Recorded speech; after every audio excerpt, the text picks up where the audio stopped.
Lá vem a costureira, a mulher trabalhadora e o povo do vestuário. E chegam cedo, não tem hora de parar, porque a vida é muito dura e é baixo o salário.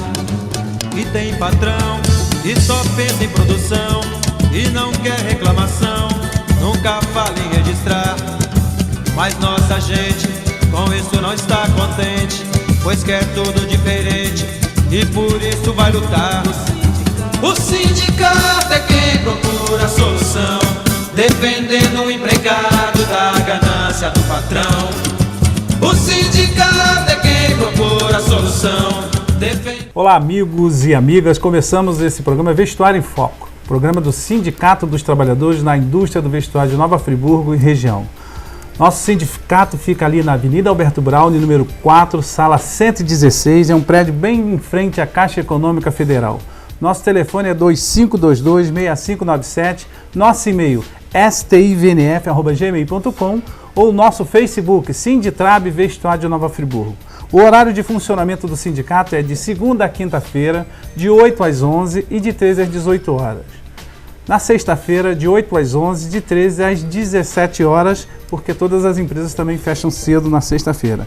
Na nossa sede nós temos um departamento jurídico, que tem a doutora Priscila, mais 2 estagiários para te atender de todos os dias, de 14 às 18 horas. Sendo que o plantão da doutora Priscila é na sexta-feira, né? Você que quer conversar com a advogada é na sexta-feira o plantão da doutora Priscila. Temos um departamento médico, um pediatra, que é a doutora Lia, clínico geral, que é a doutora Ana Lúcia Carrielo, e 2 ginecologistas, o doutor Antônio Sérgio e a doutora Aline Salomone. Então esse é o departamento médico para os sócios e dependentes do sindicato. Na secretaria, lá onde você faz os seus cálculos trabalhistas, você faz os cálculos previdenciários, você pode conferir o seu tempo de aposentadoria, tirar suas dúvidas e ainda fazer a sua inscrição de sócio no sindicato. Para fazer a sua inscrição de sócio no sindicato, é importante você levar sua identidade, seu CPF, sua carteira de trabalho, o último contra-cheque e um comprovante de residência. Pode ser dependente seu no nosso sindicato, os seus pais que tenham mais de 50 anos ou filhos, né, que tenham até 18 anos que não trabalham no setor do vestuário. Então é importante que esses possam ser seus dependentes e ao mesmo tempo usufruir dos serviços que o sindicato oferece. Nós temos uma colônia de férias. A colônia de férias do sindicato fica ali em Tamoios. Tamoios é o 2º distrito de Cabo Frio, bem perto ali, Rio das Ostras, Barra de São João, Tamoios. Uma colônia de férias com 8 suítes, 10 quartos, bem próximo da praia, com bastante segurança, estrutura para receber você e sua família num final de semana aí de lazer na praia, construído pela diretoria do seu sindicato.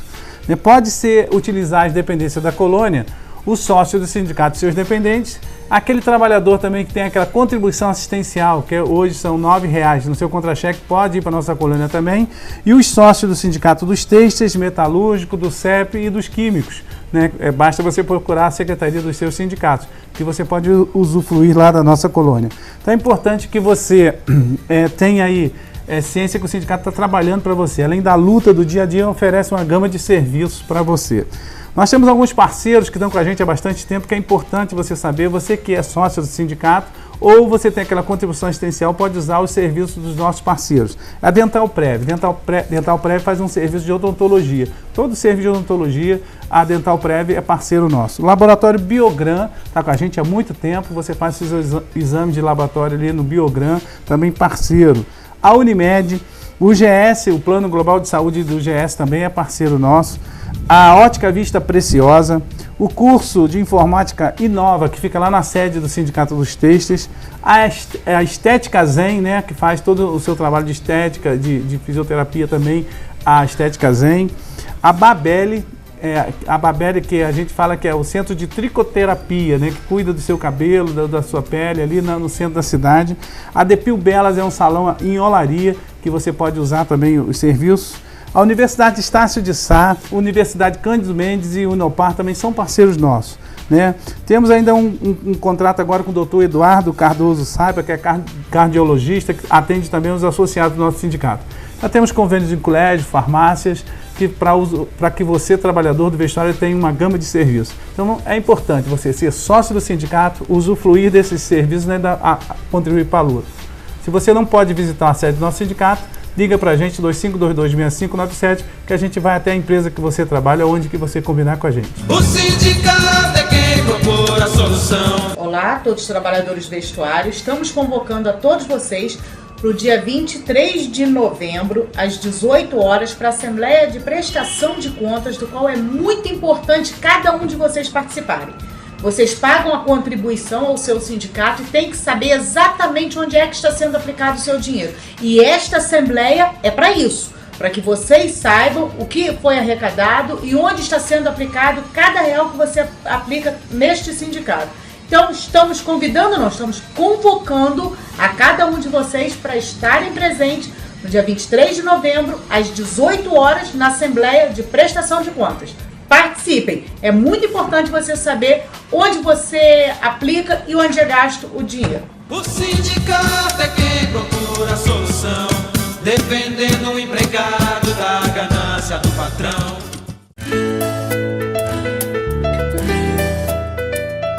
Sendo sócio do sindicato, você poderá desfrutar dos benefícios que ele oferece. Departamento Jurídico, Departamento Médico, curso de Informática, colônia de férias em Tamoios, 2º Distrito de Cabo Frio, atendimento na Secretaria para esclarecimentos e diversos convênios. Para ser sócio, basta comparecer na sede do sindicato, que fica na Avenida Alberto Braune 4, Sala 113, tendo a carteira de trabalho, identidade, CPF e o último contra-cheque em mãos. Seja sócio e fortaleça o seu sindicato.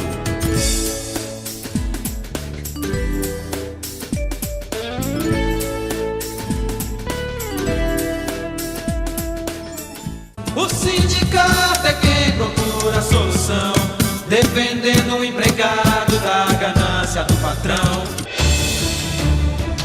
Casa Grande e Senzala renascem em pleno século XXI por meio de uma portaria recém-assinada pelo governo de Michel Temer, que muda as normas sobre o que é ou não uma atividade análoga à escravidão. As novas regras determinam, por exemplo, que para que fiquem comprovados trabalho forçado, jornada exaustiva e condição degradante, é preciso que haja também privação do direito de ir e vir. Um absurdo retrocesso frente à legislação anterior. A nova portaria dificulta não só a fiscalização e a responsabilização de empregadores, como também as possíveis libertações e indenizações a trabalhadores. Duramente criticada pelas Nações Unidas, Ministério Público Federal, Ministério Público do Trabalho e entidades de defesa do trabalho decente e dos direitos humanos, a portaria que reinstitui o trabalho escravo também transfere da equipe técnica diretamente para a caneta do ministro do Trabalho a inclusão ou não na chamada lista suja de empresas flagradas com trabalhadores em condições análogas à escravidão. Quem se beneficia com essa manobra, realizada às vésperas da votação na Câmara dos Deputados da segunda denúncia da Procuradoria-Geral da República contra Michel Temer? Você tem alguma ideia sobre os beneficiários? Como combater esse mal que açoita a dignidade de milhares de brasileiros? Essa é a conversa que começa agora no Melhor e Mais Justo.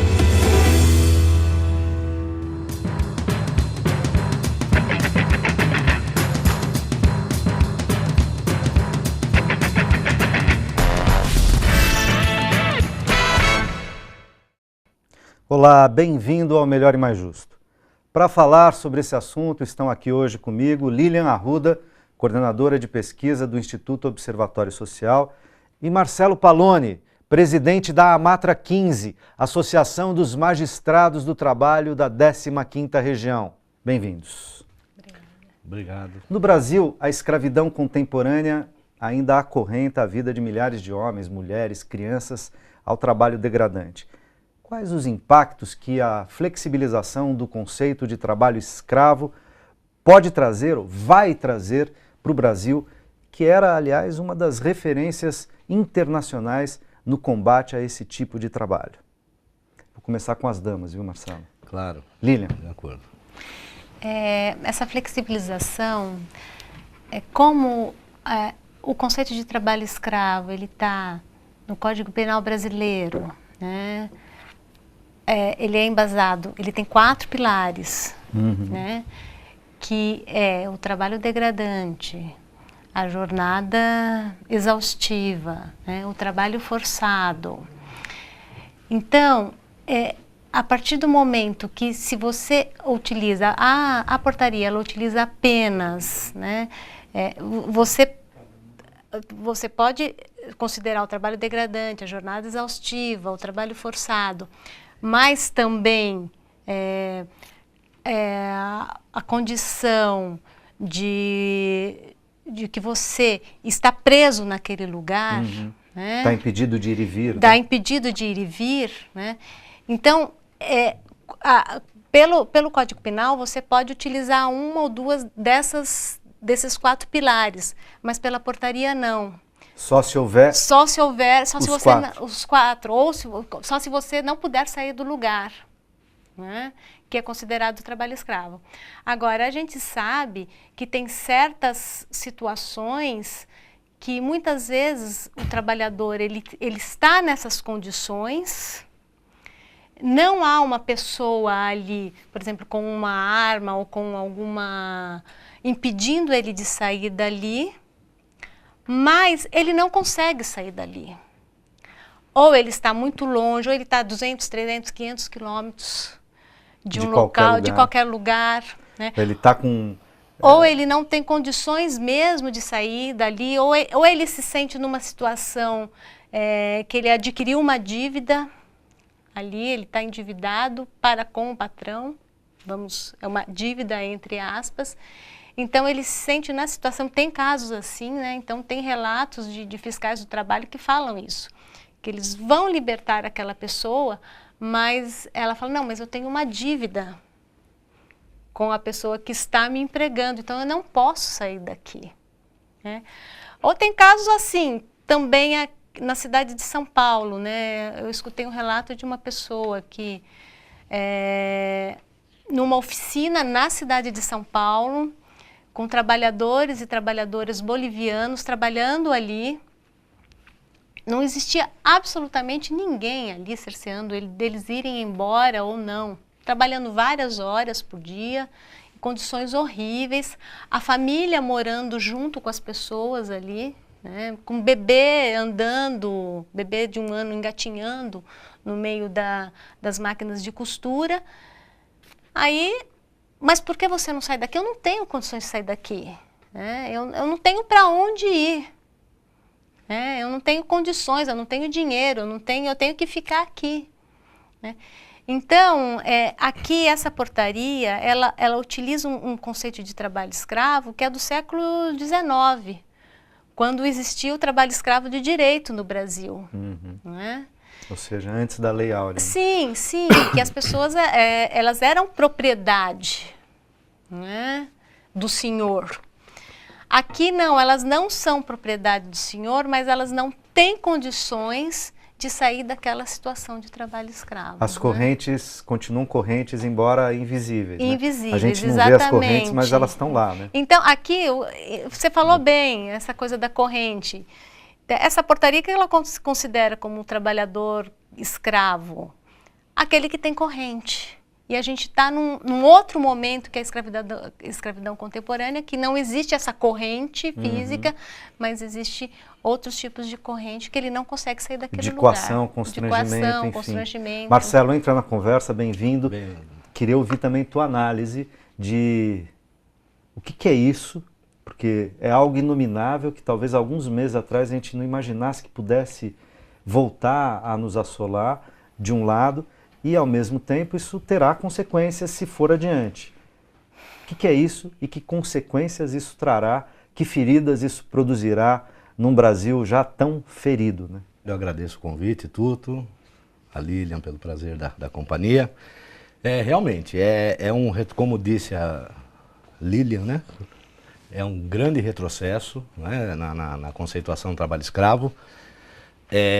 Essa portaria, para início de conversa, é absolutamente ilegal, porque, como bem dito pela Lilian, ela contraria a tipificação, o conceito que o Código Penal estabelece para o trabalho escravo. Em boa hora, viu, Tuto, ela foi suspensa pela ministra Rosa Weber. E lá em Pirituba nós falamos Rosa Weber, desculpe, viu, eu tô brincando. Rosa Weber, né? E a decisão da ministra, eu creio que, sem nenhuma demagogia da minha parte, eu creio que ela foi muito feliz, porque ela esmiuçou exatamente todas essas ilegalidades e essas... Eu não vou nem levar o discurso, vou deixar o discurso no lado jurídico para não parecer, porque sendo juiz, não estou entrando na questão política. A ilegalidade da portaria manifesta. Esses requisitos da conceituação do trabalho escravo, já alinhados pela Lilian, eles isoladamente ocorrendo, um deles apenas, já estaria tipificado o trabalho escravo. A portaria começa a conjugá-los de maneira que precisa acontecer 1 ou 2 ou até 3 ao mesmo tempo para que o trabalho escravo seja caracterizado.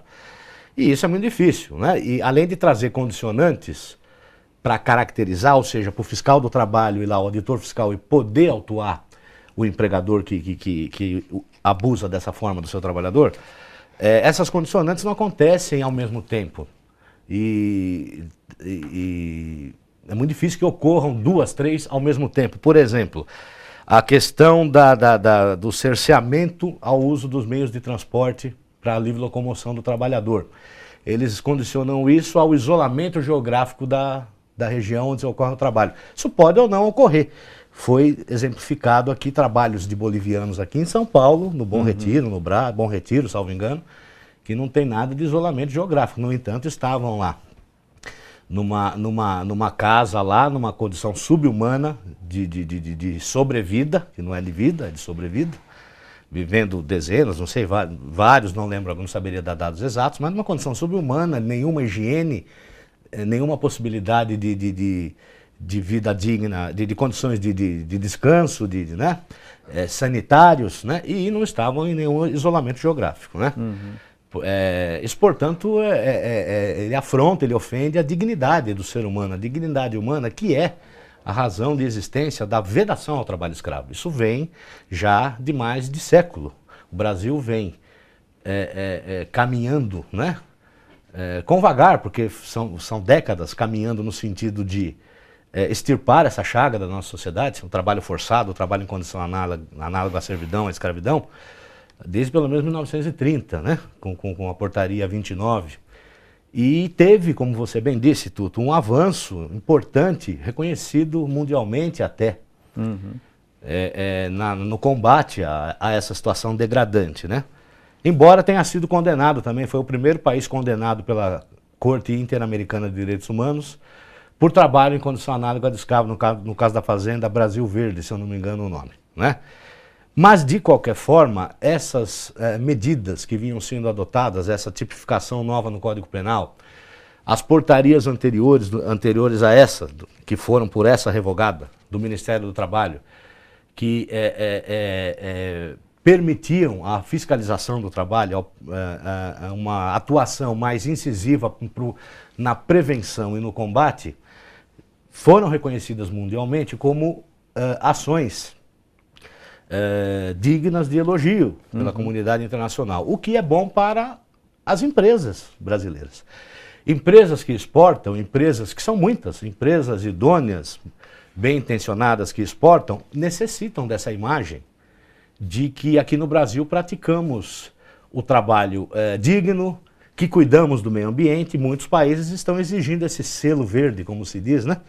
E também a condição de trabalho digna do ser humano, porque senão se pratica um dumping social. Não é? Quer dizer, você tem um custo inferior aí do seu produto para ser exportado à custa de uma exploração desumana de quem presta serviço aqui para nós. Agora, Marcelo, ontem mesmo a mídia estava dizendo que, apesar do parecer, enfim, da posição da ministra Rosa Weber, o governo Temer teria sugerido que implementaria a medida mesmo com a posição da ministra. É possível? Ele poderia fazer isso? Espero que isso não ocorra. Não, juridicamente não é possível. Estamos sob a égide de uma ordem judicial, né, prolatada por um juiz competente, independente da hierarquia, não é por ser a ministra Rosa Weber, por ser uma ministra da Corte Suprema. É o juiz competente, né? O juiz, quando tem competência, não importa.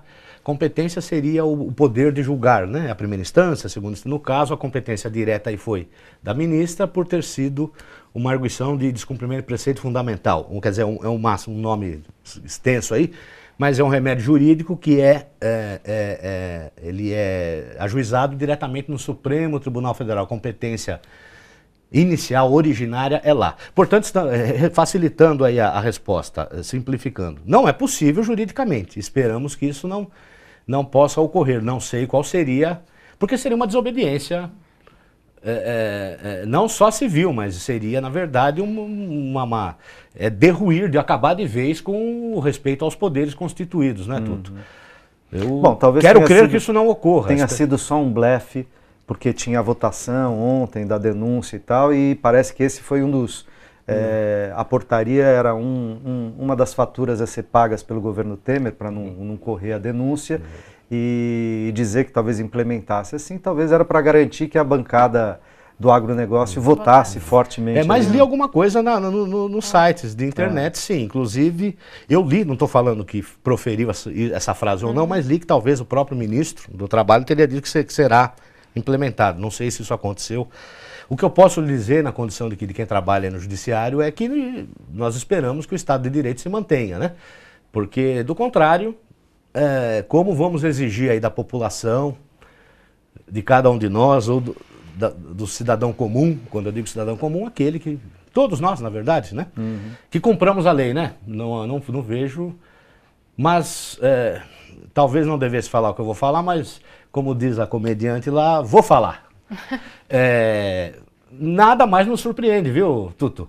Mas eu espero que isso não aconteça, com honestidade de coração. Lilian, tem pergunta já de internautas, vou botar na roda aqui da Alexandra Espíndola.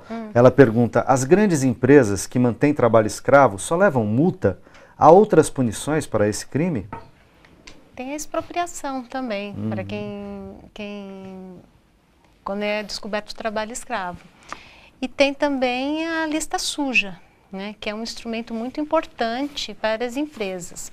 Eu estou aqui com a lista suja, aquela que o Fantástico, que é um programa da maior televisão corporativa do Brasil, vazou, furou, né, no domingo, que estava proibida e tal. E a gente tem aqui uma cópia, né, da lista suja. Essa que é onde estão os proprietários, os estabelecimentos que produzem trabalho escravo. Essa é a última lista que saiu, que é de 7 de outubro, 6 de outubro de 2017. O cadastro foi atualizado em 6 de outubro de 2017. Essa lista aqui, depois a gente pode até dar uma passeadinha e ver aqui algumas das empresas que fazem práticas degradantes, trabalhos degradantes e que, portanto, supõem que lucrar pode ser a partir da aniquilação, da escravidão das populações, das pessoas no campo e na cidade, né? Então, é importante que a gente saiba, porque esse tipo de empresa, esse tipo de empregador tem que ser desmotivado e tem que ser banido do nosso convívio, né? Quer dizer, não pode conviver com gente e com empresas dessa natureza aqui, né? Então, Lilian, desculpa te interromper. A expropriação é emenda constitucional, se o doutor Marcelo conseguir lembrar um número... Desculpe, não me lembro. Mas...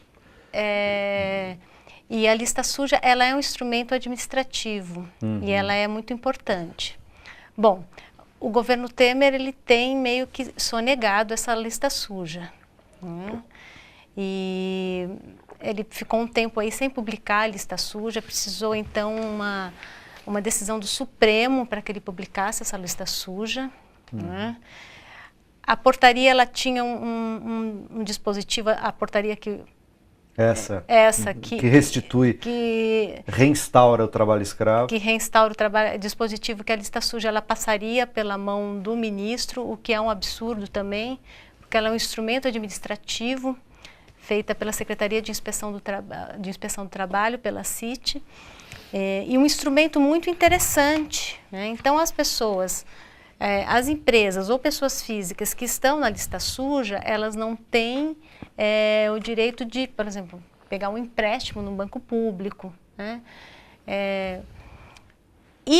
Ela é também um instrumento muito interessante para as próprias empresas monitorarem a sua cadeia. Então, por exemplo, a gente faz parte, o Observatório Social, enquanto uma entidade da Central Única dos Trabalhadores, a gente faz parte de uma iniciativa que ela começou como Pacto Nacional pela Erradicação do Trabalho Escravo. Agora se transformou num impacto, se transformou num instituto, né? Há uns 2 ou 3 anos se transformou num instituto e a gente faz parte dessa iniciativa, isso já há muito tempo, né? Então, muitas empresas, quando elas vão fazer as compras dela, todos os dias, por exemplo, tem aquelas compras, ou é uma empresa, um frigorífico grande, que compra carnes todos os dias, elas usam a lista suja, todos os dias. Porque a lista suja, agora eu não sei como é que está isso, francamente, né? Mas nos governos anteriores, ela era atualizada, publicada, de 6 em 6 meses, mas a atualização, ela pode ser diária, né? Então, essas empresas, elas verificam, antes de fazer as suas compras, elas verificam todos os dias a lista suja. Então, é uma segurança para as próprias empresas, né? Então, olha, esse CPF não vai dar, ou esse CNPJ não vai dar, então a gente não vai comprar. Isso é um cuidado. Não vou vincular o meu nome ao nome de quem produz trabalho escravo. Que a própria empresa faz, né? Então, além dela ser um instrumento de punição, ok, ela é um instrumento administrativo também que é importante para a própria empresa monitorar a sua cadeia. Claro. Tem mais perguntas aqui. Ana Sônia pergunta: a retirada dos direitos trabalhistas, por meio da reforma trabalhista, vai gerar mais trabalho escravo? Quem vai evitar isso? Quer dizer, a gente sabe que a reforma trabalhista, que entra em vigor já, né, nos próximos dias, em novembro, ela institui coisas como trabalho intermitente, ela institui possibilidades de terceirização das atividades fins ilimitada, né? A gente tem visto já, quando o governo tenta anunciar algum tipo de retomada da economia e tal, ele tem falado em geração de empregos. Grande parte dos empregos, entre aspas, estão sendo gerados, são empregos na informalidade, não são empregos de carteira assinada. Isso, em geral, o governo atual não diz, né, mas é isso que está acontecendo efetivamente. Então, o número de empregos que têm sido gerados é minúsculo, ele tende a 0, 30 mil, 18 mil no mês e tal, que é para um país que gerou até poucos anos atrás 20 milhões de empregos. Você falar em 10 mil empregos num país desse tamanho, 20 mil empregos num mês é nada, e grande parte desse 2/3, às vezes 70% desses empregos são informais, sem carteira assinada. Quer dizer, a degradação da qualidade do emprego, das possibilidades da formalização do emprego, podem acabar fazendo com que o trabalhador seja levado, né, a ter que procurar emprego com certos empregadores que podem ser uma armadilha. Quer dizer, de maneira indireta, fazer uma reforma trabalhista que revoga direitos e proteção ao trabalho pode acabar ajudando a fomentar trabalhos em condições análogas à da escravidão? Eu creio que sim. Ninguém está afirmando, nem estamos aqui vaticinando, né? Profetizando, mas vamos abordar de início a terceirização, a liberação da terceirização. Há números indicando que das situações de resgate de trabalhadores em condição análoga de escravo, 90% deles, tem número que chega a esse patamar, seriam de empresas terceirizadas. E sabemos, veja bem, só para deixar uma coisa clara, Tuto, quando falamos em terceirização, né, as palavras se tornam às vezes dogmas, né, ou a terceirização em si, o problema da terceirização, Tuto, é que não se garante ao trabalhador terceirizado o mesmo salário e as mesmas condições da empresa contratante. Do contratante original. Original. Então, um banco, se contratar alguém por uma empresa, não estou aqui defendendo a terceirização ou atacando, estou analisando. Constatando como é que ela fazendo funciona. um exercício, porque fala, não, mas a Justiça do Trabalho é contra a terceirização. Não, a Justiça do Trabalho é contra o que nós vemos em audiência todos os dias, que a grande parte de empresas terceirizadas, como se diz, empresas que prestam serviço a outras, que simplesmente desaparecem e não pagam as verbas rescisórias. Não estamos falando aqui de dano moral, tem pedido de dano moral, mas não é isso. A maioria dos casos, não são esses, né? Os casos em grande maioria, são verbas rescisórias. Simplesmente desaparece, perde o contrato, abandona lá o posto de serviço, abandona os trabalhadores e eles não têm de quem cobrar a rescisão deles, né? Então, voltando à questão da terceirização, essa questão da falta, da ausência de responsabilidade solidária é aquela responsabilidade sem benefício de ordem. Nós dois somos responsáveis solidários, vamos pagar qualquer um de nós dois. Dependendo da ordem, eu primeiro, você depois, porque somos responsáveis, somos, né, consortes, com a mesma sorte ali, ou com azar, né? Então é isso que precisaria ter na terceirização, só que isso ninguém quer. Apregou-se, não, mas a terceirização é importante para especializar. É possível discutirmos isso até sob o ponto de vista jurídico e econômico. Eu tenho uma grande cadeia produtiva, quero especializar uma das minhas atividades, tem uma empresa lá que é especializada. Isso não é proibido, desde que eu garanta. O que se combate é isso, desde que se garanta os mesmos direitos da categoria profissional da empresa que toma o serviço e que se responsabilize, grosso modo é isso, e que se responsabilize solidariamente pelos direitos daquele trabalhador. Então, se você quiser, voltando ao banco, se você quiser uma instituição bancária terceirizar, digamos assim, a sua atividade fim, né? Ou seja, a atividade preponderante para o objetivo social dela, cobrança de conta e atendimento de caixa, desde que ela pague lá o piso salarial do bancário, garanta 6 horas de limite de jornada, ou seja, todas as conquistas que a categoria profissional auferiu por luta durante anos, garantindo aquilo, ninguém iria sequer reclamar na justiça. Essa que é a grande verdade. A terceirização, indo agora, desculpe essa volta toda. Mas é importante a gente lembrar para que se entenda, claro. Porque senão fica a pecha. A terceirização, não, esse é o problema da terceirização. Esse é o grande problema, não é? E juridicamente isso, por normas constitucionais, isso não é aceitável. Há direitos mínimos ali no artigo 7º da Constituição, porque agora, eu acho que vocês têm conhecimento, houve um grande encontro aí de juízes, advogados, procuradores, fiscais do trabalho, professores da área jurídica, a segunda jornada da ANAMATA, onde se discutiu a reforma. Ninguém disse ali que vai descumprir a lei. Agora já estão querendo extinguir a Justiça do Trabalho por isso, né? Se eu tiver oportunidade, falo disso depois, se você me der oportunidade. Claro, mas o que se discute na Justiça do Trabalho é isso, os preceitos constitucionais. Qualquer lei inferior, ou portaria, que é menor do que lei ainda, tem que ter amparo ou não pode contrariar a Constituição. Então, é disso que estamos falando. Com relação à terceirização, facilita-se sim, e no meu modo de ver, a permissão de se submeter o trabalhador à condição análoga do escravo, porque aí eu passo o problema para outro. Eu tenho lá, digamos, uma fazenda, não vou citar a cultura aqui para não parecer que a gente está perseguindo este ou aquele tipo de... né? Uma fazenda lá de uma cultura agrícola qualquer, o que se faz para colher, para plantar, contrata-se o famigerado gato, né, que se costuma falar. Eu pego, na verdade, às vezes é um dos trabalhadores rurais ali mais esclarecido ou mais espertos, digamos assim, seduz-se, né, tenta-se seduzir aquele cidadão a regimentar lá um pessoal. A virar um intermediário.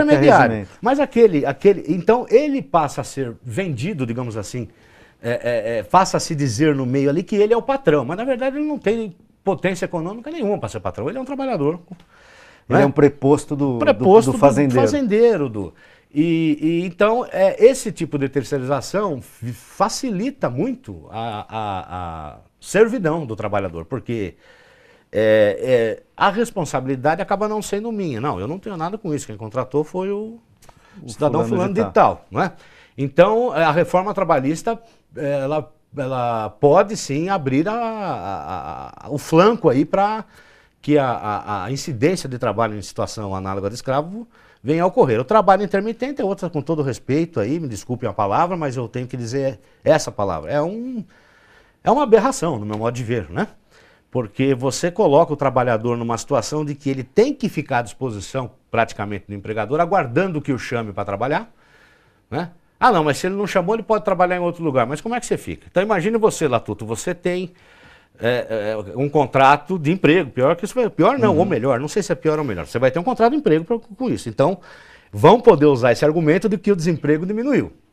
Isso, para mim, seria um subemprego. Então, você tem um contrato lá com um buffet, digamos assim, que trabalha em finais de semana. Isso acontece, isso não tem nada de errado, não tem nenhum crime nisso.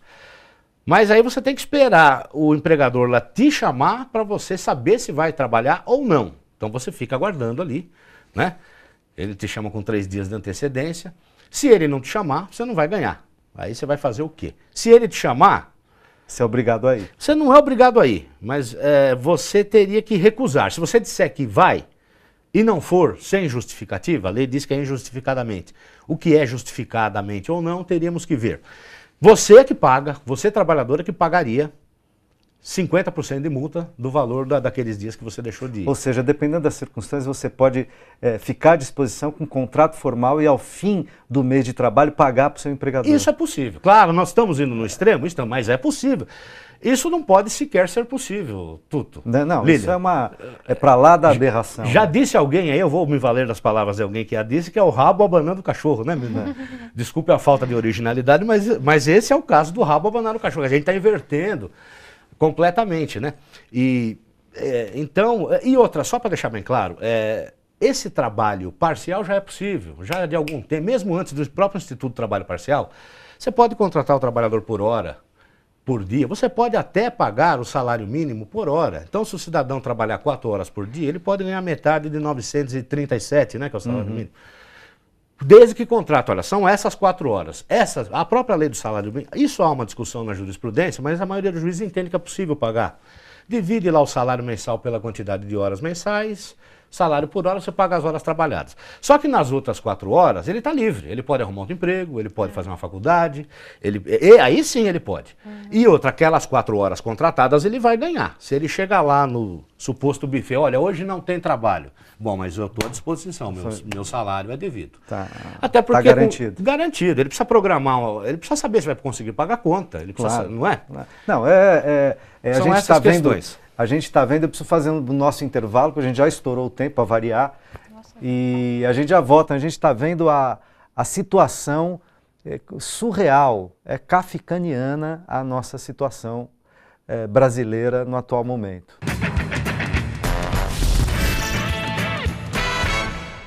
Olá, todos os trabalhadores do vestuário. Estamos convocando a todos vocês para o dia 23 de novembro, às 18 horas, para a Assembleia de Prestação de Contas, do qual é muito importante cada um de vocês participarem.